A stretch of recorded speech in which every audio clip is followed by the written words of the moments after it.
Ladies and gentlemen, boys and girls, what is going on? Welcome back to 1-0. Welcome back to the channel. I'm Costa. Thank you for joining me once again for another very special video. And it's not just any sort of video because hopefully you're watching this on Christmas Eve, possibly even Christmas Day. So make sure to have a good Christmas and Merry Christmas, everyone from here at 1-0, from the boys at 1-0 FC. Also, that's time to say Merry Christmas too.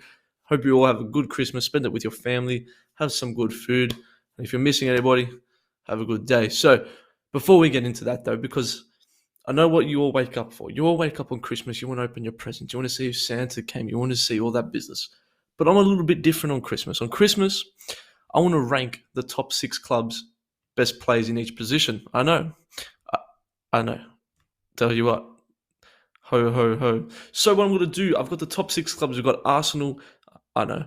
We've got Arsenal, Tottenham, Chelsea, Manchester United, Manchester City, and Liverpool. I've gone through and ranked the best 6 players from each of those in those positions. You'll find out how I'm going. So we'll start off with the goalkeeper position, and in 6th position I've put Aaron Ramsdale. Okay, so in some of these other positions we might double up on some clubs because I'm going to go for the best defenders or the best attackers across those clubs. So not one from each club, the best from all. So Tottenham, there's not many Tottenham players in there because they don't have that many good players. But in 6th position I've gone for Aaron Ramsdale. Great goalkeeper. I just think there's another 5 better goalkeepers than him. He's doing very well this season at Arsenal with his new Arsenal team. Mikel Arteta is playing some good football with the youngsters. They're doing very well, Arsenal, for their standards. In the top 4, can they maintain it? Let me know. In 5th, we've gone for Hugo Laurice, and he's a goalkeeper that's been around for a long time. He's consistently quite good. Probably deserves a bit more respect than what he did. Like, he's a little bit on and off in the sense of form, but probably like as his Premier League status, maybe deserves a bit more respect. But I think that's something that could come up once he retires. Then we've got just in front of him in 4th position, we've got David De Gea, and I think De Gea, I'm basing it off sort of as of right now on the current form to an extent. I think David De Gea has been insane this year. And I know it sounds crazy, like, okay, United have lost games as well. I agree, but I think he's had some games where it's been back to his best. He's had an interesting last couple of seasons. We know form didn't really help him out. Didn't have much support in front of him also. But I think David De Gea is an icon of the game. He's a Manchester United legend, an icon, goalkeeper, is a gun. I love David De Gea. But I'm trying to base it off now because look at the play in front of him. We've got Edouard Mendy. And he's goalkeeper, arguably goalkeeper of the half season. Maybe Edison might take our goalkeeper of the year, or Mendy. He was also shortlisted for goalkeeper of the year. I think Mendy, unbelievable, insane goalkeeper. He's had an interesting couple start to the season the last few weeks. He's, we remember that Masuaku goal. We saw some of his recent performances, but he hasn't been that good. And it begs the question, if Kepa Arrizabalaga was doing that sort of stuff, are Chelsea fans on his back? But because they like Mendy, I don't know. Let me know what you think down below. But he's a gun. We can't forget that. He's an absolute machine. Still, no one really was that keen on signing him. You never really heard his name before coming to Chelsea, but he's done wonders. In 2nd position, I think we've got one of the most underrated players in the Premier League. You've got Edison, Manchester City goalkeeper. You never hear a word about Edison. And for a goalkeeper, I think that's a good thing. Because Alisson, yes, he's, as you can see, I think he's the number 1. And let me move over to the side so you can see a bit clearer. Yes, I think he's number 1, but at the same time, he's got a couple of mistakes in him. And I think I'm not going to push him down to 2nd for that reason, but I'm going to, maybe that's the reason why Alisson's name is so much more known and so much more out there, because Edison, he very rarely has a mistake or a massive howler where the ball goes onto his foot. As we saw, Alisson did that last week against Tottenham, came out to clear the ball, makes a mistake out of it. Hugo Son goes to score. For that reason, though, at the same time, Alisson's just an unbelievable shot stopper. Edison, unbelievable player, but Alisson, I think, is just a little bit better.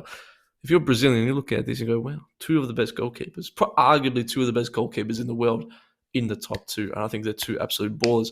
Then we've got to go to the right-back position. And we know the right-back position right now, it's quite controversial because we've got Reece James, we've got Trent Alexander-Arnold on unbelievable form. What a player he is. Who would you rather take, Trent Alexander-Arnold or Reece James? Who's better? Let me know in the comments down below. In 6th position, I've gone for Emerson Royal. He's not that great. The Tottenham player came from Barcelona. He's not that good. Don't have to say much there. 5th, I've got for Tomiyasu, the Japanese player who made the move to Arsenal. And I said it from day one when he came, after the first time I saw him play, and I'll put my hand up. It's not like I was watching him, I think it was at Frankfurt before or something like that, in the Bundesliga before. I wasn't watching. I didn't know who he was. But he impressed me. I think he's someone who eventually might transition into the centre-back position. because he's quite a bigger build and he's quite taller and maybe not as athletic for a fullback. But Tomiyasu, I really like. I think he's a good player for Arsenal. I think in that right back position, he's given them that defensive stability that they were missing a long time when they had Hector Bellerin in there. And I think Tomiyasu brings that. I think he brings that very, very well. In fourth position, we're going to go for Aaron Wan-Bissaka. And I think when United signed Wan-Bissaka for 50 mil from Crystal Palace, I think Wan-Bissaka, right now, we were expecting him to be sort of what Reece James or Trent Alexander-Arnold is to be. Man United fans, what do you think? I'm a Man United fan myself. I think we had a lot higher expectations. And obviously 50 mil for a fullback, it's quite absurd money at that time also. I think we expected him to be in that conversation with Reece James and Trent Alexander-Arnold.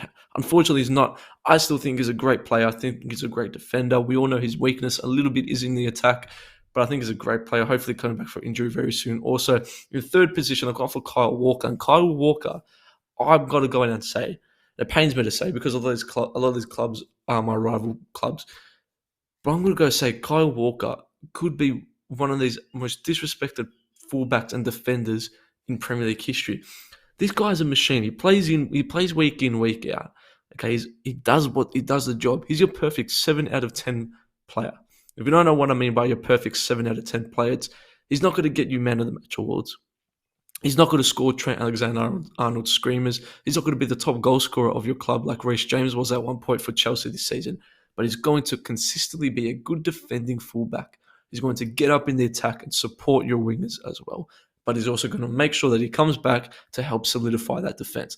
And I think for a fullback and so for someone like Kyle Walker in the Premier League, I think Kyle Walker is one of the best at doing such.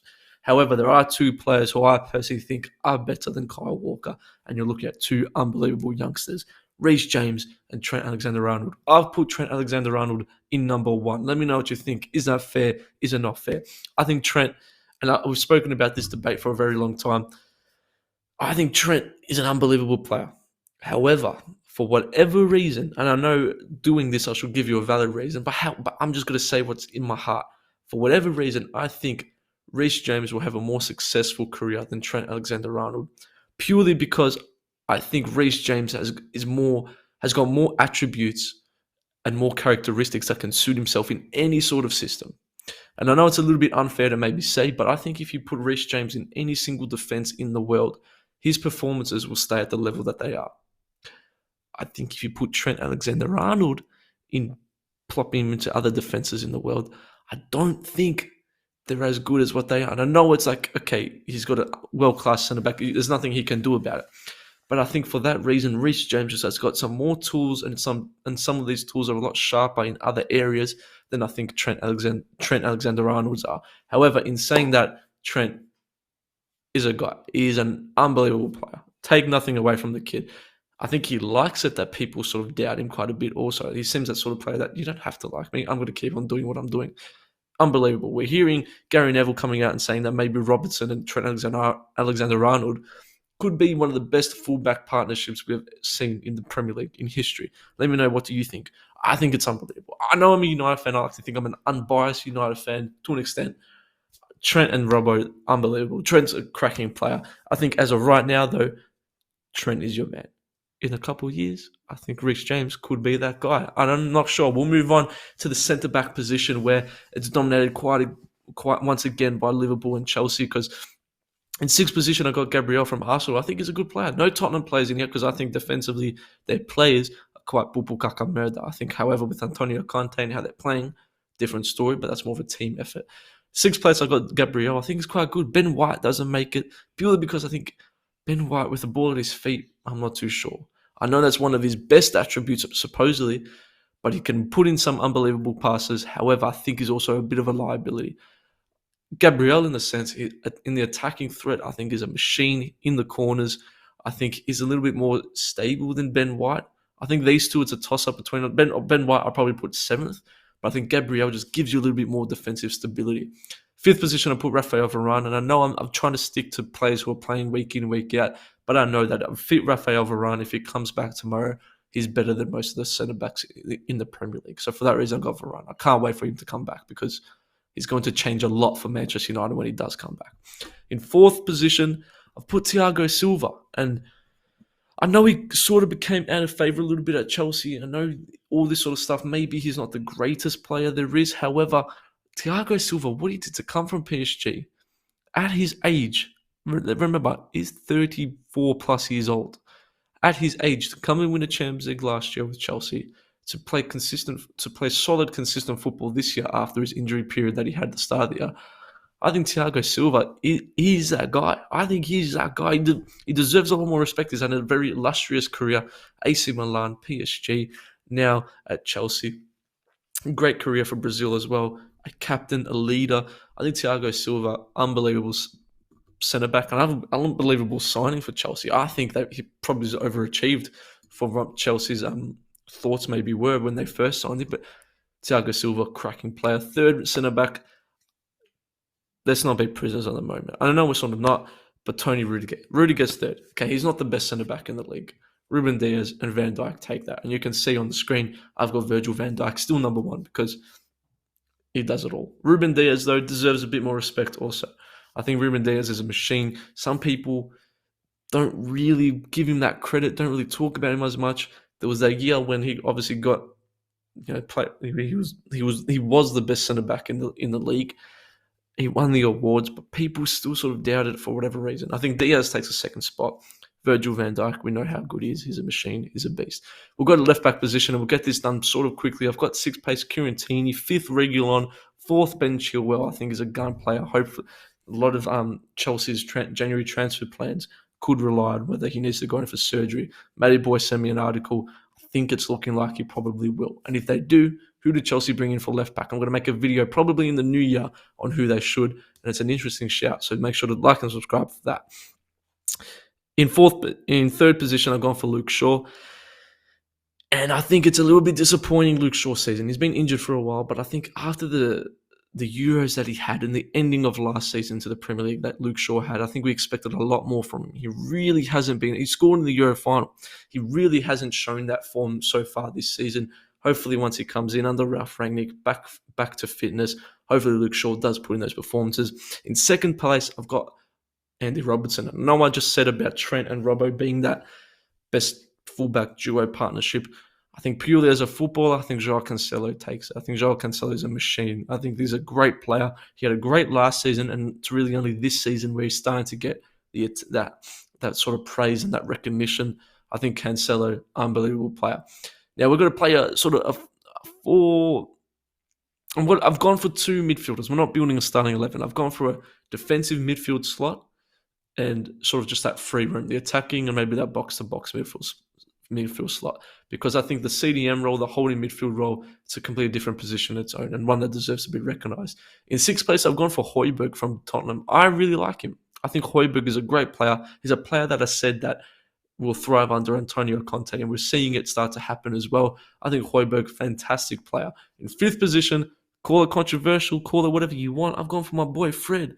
I think Fred's an interesting player, for the lack of better words. I think he's interesting. I know he's not the best player and he's got to set the world on fire. However, I think at a certain period of time, he's a little bit of a gun. Let me know what you think. Is Fred actually any good? Or is he pretty bad? And he's got a fake Brazilian passport. Let me know. In fourth, I've gone for Kante. And I know maybe on paper, you guys are all screaming at me. You're screaming at the screen now. You're eating your roast turkey, whatever you're having on Christmas. And you're like, hey, what are you doing? You're watching Carols by Candlelight on Channel 7 or Channel 9, whatever it is. And you're like, what is going on? But he hasn't really played this year. And I've tried to sort of make it based on form to an extent. But obviously, we know Kante is one of the best midfielders in the world, one of the best midfielders of the last 5 years. But as of now, I've gone for three midfielders in front of him. And for that reason, Jordan Henderson takes third, Fabinho takes second, and Rodri takes first. Jordan Henderson, I don't like him, but he's a great player. Unbelievable player. He's a leader.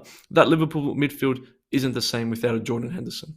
Same way, it's not the same without Fabinho. Fabinho is arguably one of the most important players in that team.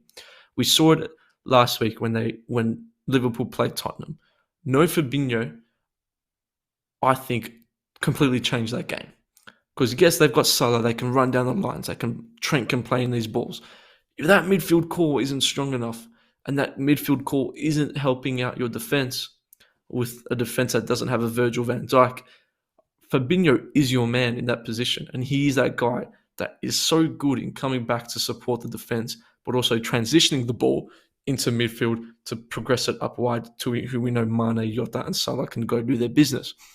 Similar to Rodri. Rodri is a gun, and he is huge. He is so tall. I couldn't believe how tall he was, but he's a big boy.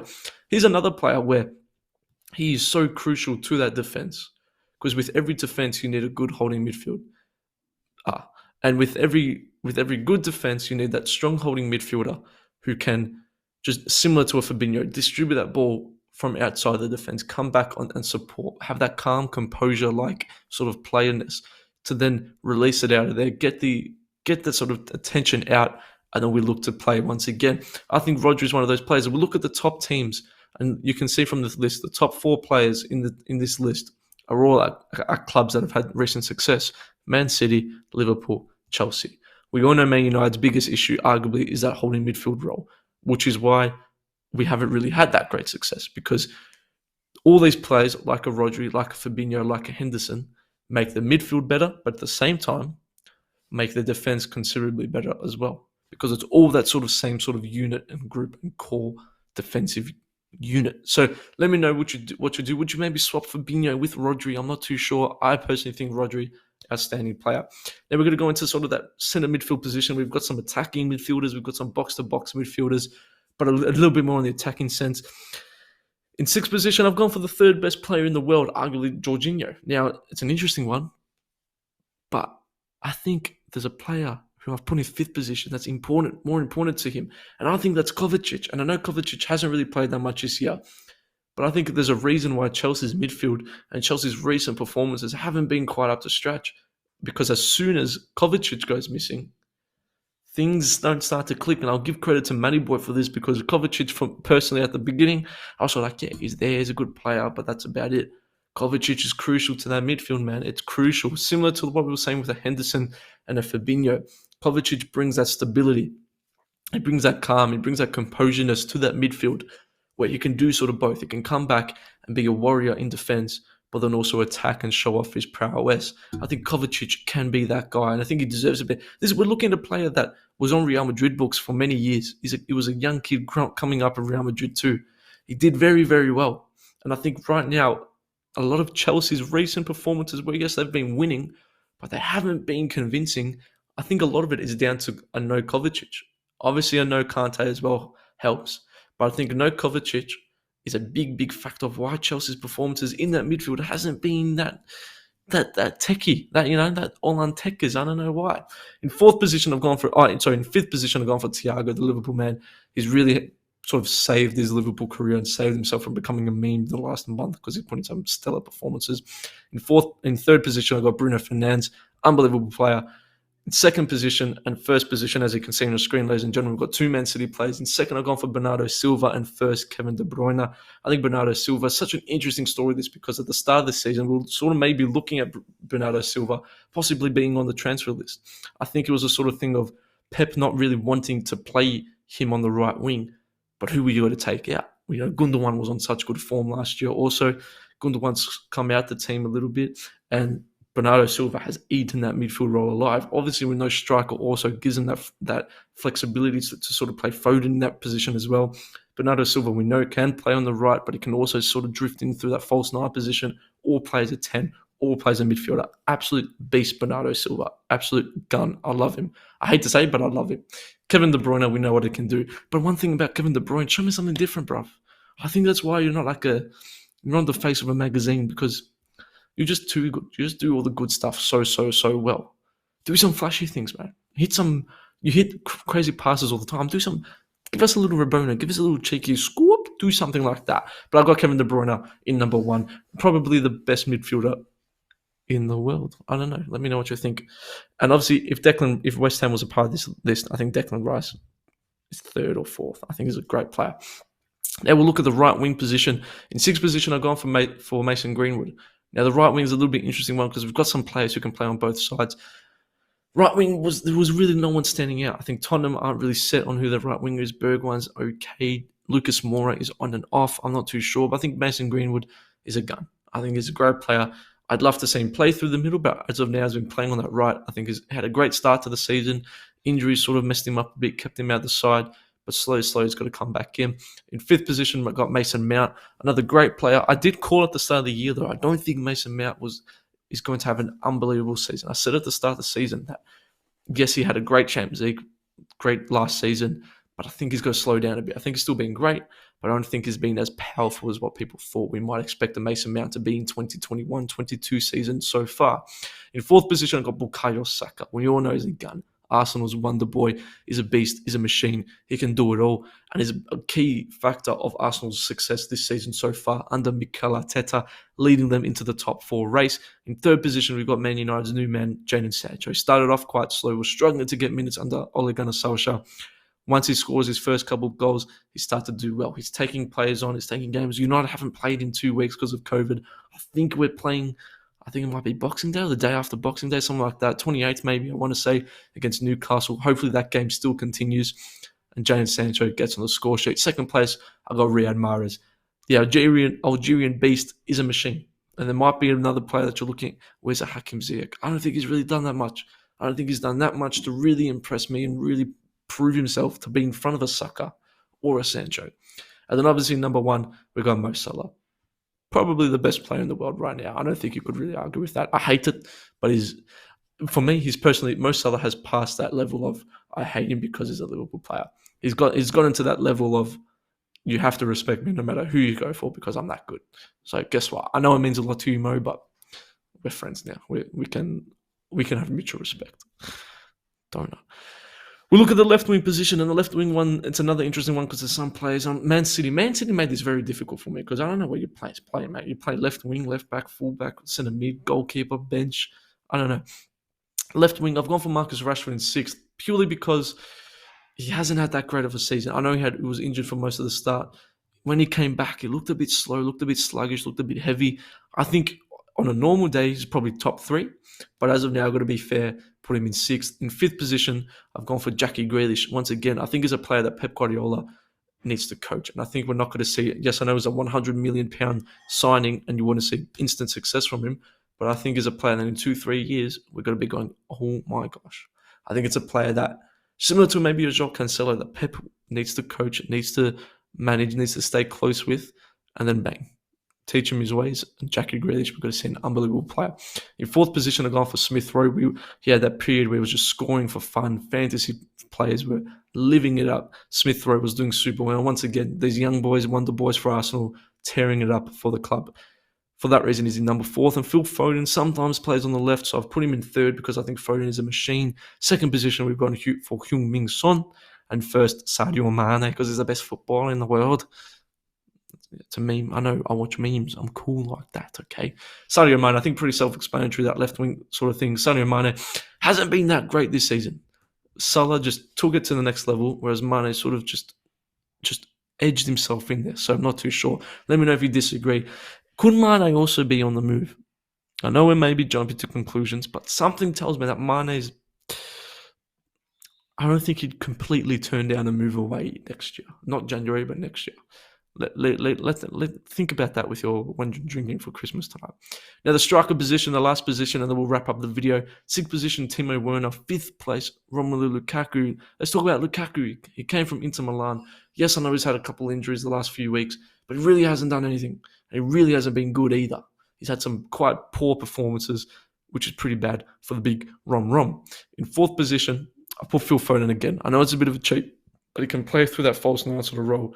I've put him there. In 3rd place, we've gone for Harry Kane. Obviously, no for Roberto Firmino. Really has been out of favour. You can see who's 2nd, and it's Diego Jota. He's not the best Portuguese in the league, so shut up, Liverpool fans. But Diego Jota, what a player this guy is. He's a signing that it wasn't a risky signing because we all know how good he was at Wolves, but it's one of those players that the jump from Wolves to Liverpool is quite big. And at the time, it was quite big. It was where that front three of Firmino, Salah, and Mane was quite established. And it's almost like you don't want to move anyone out because you don't want it to ruin any sort of momentum. Firmino's injuries and maybe lack of poor performances opened that floodgate a little bit for Diego Jota. And he took that with full hands. He got up on the keeper and he headed that in. Because Diego Jota, he surprised me. I didn't think it was going to be this good. I did not think Jota was going to be this good and this important for Liverpool. And in first position, we've got Cristiano Ronaldo. That's right, because he's CR7 and he's doing well. He's doing well, Ronaldo. I can't complain. Can't wait to see United play again. So, ladies and gentlemen, that's going to wrap us up. It's a new little video concept that actually Dimmy gave me. If you got to the end of this point, thank you very much for... I think we're going to be releasing a vlogs for Melbourne Victory Vlog, so it won't be the last video of the year, but have a very good Christmas. Thank you for watching. Please make sure to like, subscribe, do all that business. That can be my Christmas present. And I'll see you guys at I'm going to vlog Melbourne Victory versus Western United, so I'll see you guys there. Deuces.